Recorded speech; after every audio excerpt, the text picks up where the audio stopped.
আসসালামু আলাইকুম, বেঙ্গল কিচেনে সবাইকে স্বাগত। আজকে ডিম ভাপা ডিমের কোরমা শেয়ার করে আপনাদের সঙ্গে দেখতে থাকুন। প্রথমে একটা বোল নিয়েছি, 4টে ডিম ফাটিয়ে নিয়েছি, পরিমাণ মতো নুন দিলাম, গোলমরিচ দিলাম। ডিমটাকে ভালো করে ফাটিয়ে নেব। যে সকল বন্ধুরা আমার ইউটিউব চ্যানেলে নতুন তারা সাবস্ক্রাইব অবশ্যই করবেন। আমার এই রেসিপি যদি ভালো লাগে লাইক শেয়ার কমেন্ট অবশ্যই করবেন। একটা টিফিন বক্স নিচে অয়েল ব্রাশ করে নিলাম, ব্রাশ করে নিয়ে এবার ডিমের মিশ্রণটা ঢেলে দেবো। ফেসবুক থেকে যে বন্ধুরা দেখছেন পেজটা ফলো করে আমার পাশে থাকবেন। এবার ঢাকনা দিয়ে দেবো। ঢাকনা দিয়ে এবার গ্যাসে একটা বোল বসিয়ে দিয়েছি, দিয়ে ওর মধ্যে পানি দিয়েছি। পরিমাণ মতন পানি দিয়ে এবার ডিমের মিশ্রণটা বসিয়ে দিলাম, দিয়ে চাপা দিয়ে দিলাম। 20 মিনিট পর দেখব। 20 মিনিট পর এবার খুলে দেখছি, দেখুন সিদ্ধ হয়েছে, সিদ্ধ হয়ে গেছে। এবার কেটে নেব পিস পিস করে। কেটে নিয়ে আপনাদের দেখাচ্ছি। দেখুন আপনারা পিস পিস কেটে আমার এই রেসিপি কেমন হয়েছে আপনারা কমেন্টে জানাবেন। পিস পিস করে কেটে নিয়ে এবার দেখাচ্ছি উঠিয়ে।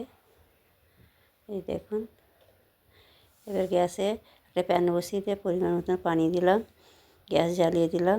গ্যাস জ্বালিয়ে এবার ওর মধ্যে পেঁয়াজ কুচি দেবো। পেঁয়াজ কুচি আর কাজু, কাঁচা লঙ্কা দিয়ে দেবো। আমি তো সিদ্ধ করে নিচ্ছি, আপনারা ভেজে নিতেও পারেন, এইভাবে করলেও হবে। এবার পেঁয়াজগুলো নরম হয়ে যাওয়া পর্যন্ত জাল দিয়ে নিতে হবে।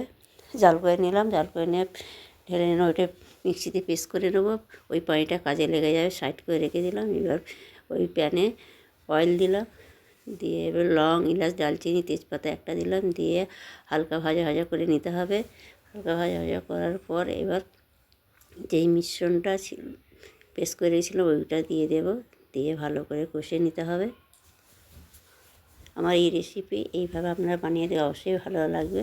আদা রসুনের পেস্ট দিলাম, দিয়ে ভালো করে কষে নিলাম। নুন দিলাম, লঙ্কার গুঁড়ো দিলাম, ধনে জিরে গুঁড়ো দিলাম, দিয়ে ভালো করে মশলাটা কষে নিতে হবে। এইভাবে কষে নেবেন, হলুদ গুঁড়ো ব্যবহার করবেন না, লঙ্কার গুঁড়ো ব্যবহার করে। এবার ওই বাটি ধুয়ে পানি দিয়ে দিলাম, দিয়ে ভালো করে কষে নিলাম।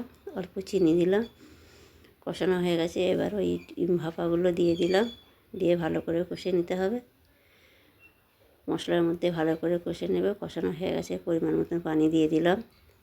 পানি দিয়ে একটু নাড়াচাড়া করে নেব। চাপা দিয়ে দিলাম, আর ঢাকনা খুলে দেখব হয়েছে কিনা। গরম মশলা দিয়ে দিলাম, দিয়ে নাড়াচাড়া করে নিলাম। নিয়ে একটু ঘি দিয়ে দেব, 1 চামচ ঘি দিলাম, দিয়ে আবার ভালো করে নেড়ে নেব। আমার রান্না কমপ্লিট। পরিবেশন করে দেখাচ্ছি, দেখতে থাকুন। দেখুন বন্ধুরা, আমার এই রেসিপি ভালো যদি লাগে অবশ্যই লাইক একটা করবেন।